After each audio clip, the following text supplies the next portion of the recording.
Hey everybody. So a storm just hit the house and my power blinked. So we will try to make it through this, but if it cuts me off, then you know exactly what happened. Also, I have some very scared puppies with me right now. Storms are not something that they enjoy or like at all. So if you hear them bark or hear them run over here to me, just know it's because they are terrified right now. I have a few messages from a couple people in our class, so let me read this real quick and then we will get started on chapter 2 of Soon Be Free.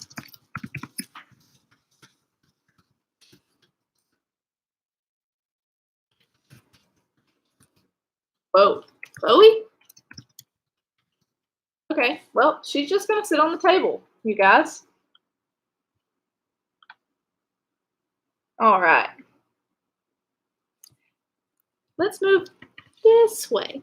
All right, if you are online, there should be a chat over on your screen. You can shoot me a little message and say, hey, or you are welcome to ask me any questions you have about the book or make any comments about the book. Maybe you connected parts of our book to Still Away Home. So if you have anything, you can just type it in on the side. But to review yesterday's chapter, we learned that Dana, the house, is now up and running as a bed and breakfast. Okay, and they called that bed and breakfast Firebird House. Now, while she is at the house, she realizes that there's somebody snooping around in her backyard. And so she confronts this man, and the man says that he had lost his keys, that a dog ran off with him. We know that he's lying. That's not the truth. So they're having a conversation, and she realizes that he's probably looking for something that had to do with Miss Lisbeth or James Weaver, because we know that James Weaver built many, many houses and is well known for that. So ends up that the guy is like leaves, and she realizes that he had his keys the whole time. But in the process, he drops his flashlight, and she reads on that flashlight, and it says Ernie's Bait and Tackle. We also learn a little bit more about Dana. She is now in her teens, and she obviously has a little thing going on for her friend Mike.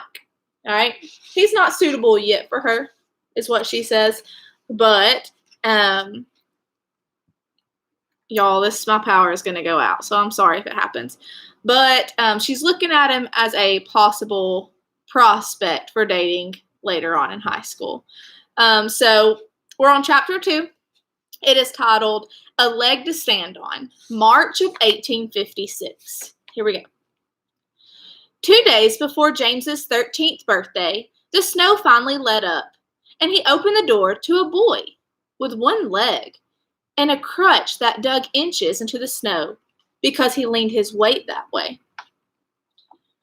Will Bowers, mercy, what's happened to thee? It's plain cold out here, James Weaver.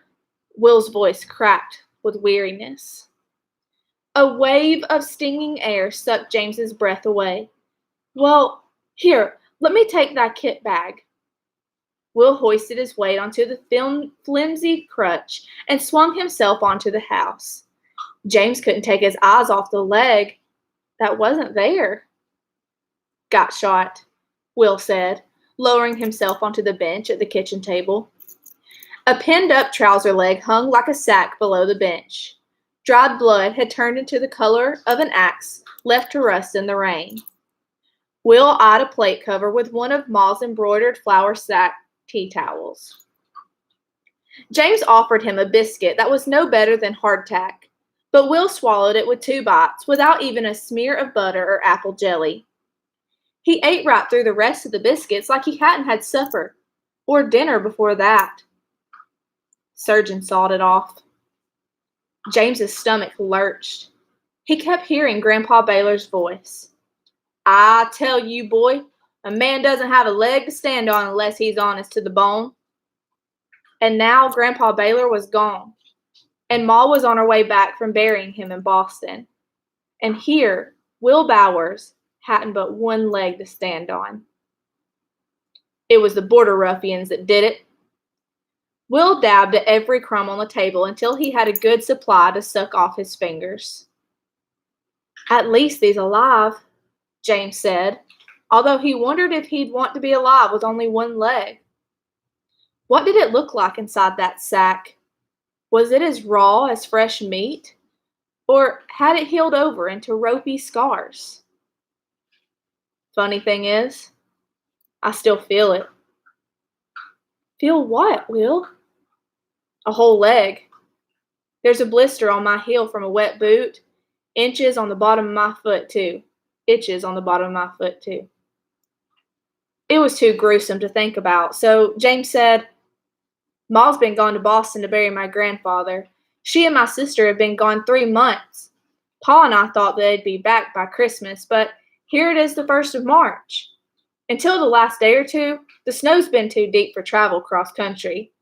Doesn't stop my pa, though. He's over in Topeka on Kansas Territory business. Some things never change, Will said. Oh, Will, I'm mighty sorry about thy leg.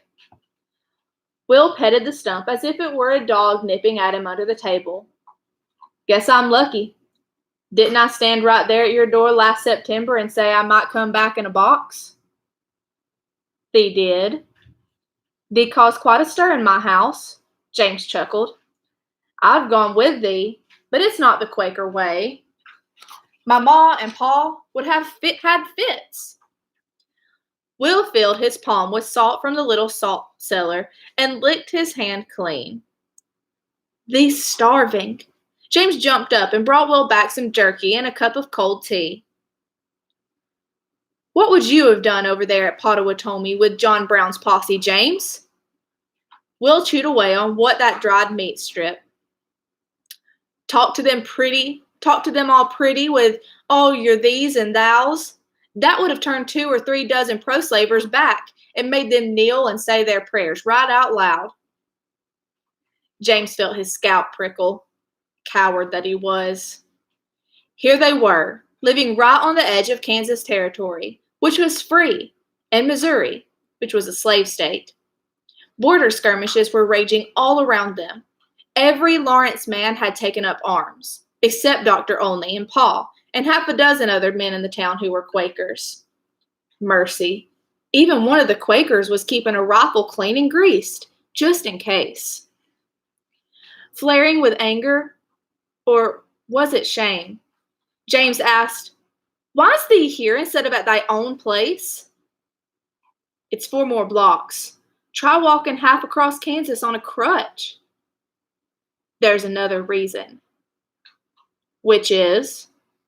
Only thee knows, but I suspect it has something to do with being afraid to go home. I'm not afraid of anything. I followed John Brown into a raid on a camp of border ruffians, sliced one up myself. I watched that doctor take off my leg with just a shot of whiskey to dull the ache. James shuddered. There's a draft in here. Heck, I'm not afraid of anything, Will said again, except my ma. She'll fall over dead when she sees me like this. Reckon I can stay here tonight? I can face my ma better when the sun's coming up. James glanced at the spot in front of the fire where the cat, Trimbles, raced her motor. Weeks ago, Solomon, who was a free Negro, had lain on a pallet by that fire, sweating through his typhoid fever, while Miss Lisbeth had nursed him back to health.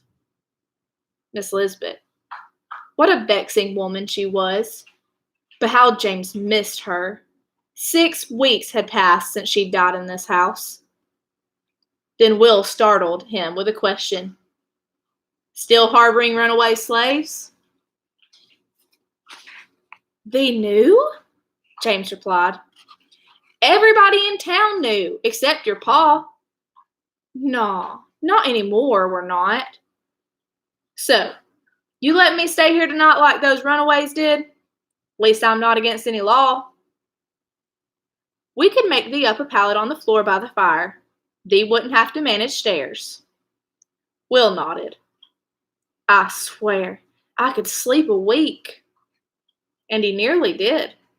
He slept around the clock until Ma and Rebecca came back after being gone to Boston for 3 long months and found a one-legged boy asleep in the parlor. All right, so just like Still Away Home, our book will have some flashbacks in it. So we will still get to see the story of the Weaver family, even after Miss Lisbeth has passed away. Because you remember, there's a new case, there's a new mystery that Dana's wanting to solve. She wants to solve the mystery of who these people are that are snooping around her property. So we'll see that mystery unfold throughout the book.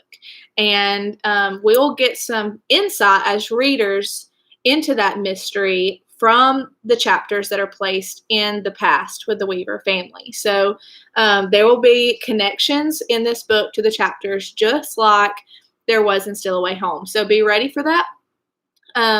Keep in mind that Ma and Rebecca are on their way home, that Pa is still working for the government, but now Will has returned from war. And I want you to be thinking, the Weavers have obviously, they're Quakers, so they didn't agree that Will should go off to war. They just don't believe in that. Now Will is at the Weaver's house, hanging out, sleeping there because he's too afraid to go on to his home family. So I want you to be thinking, how do you think Ma and Pa are going to react to Will being in their home when they return from their trip to Boston?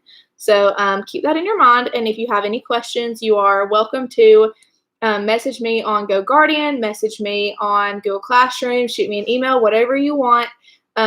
You can ask me any questions or email me any connections that you've made so far, and we will talk more tomorrow.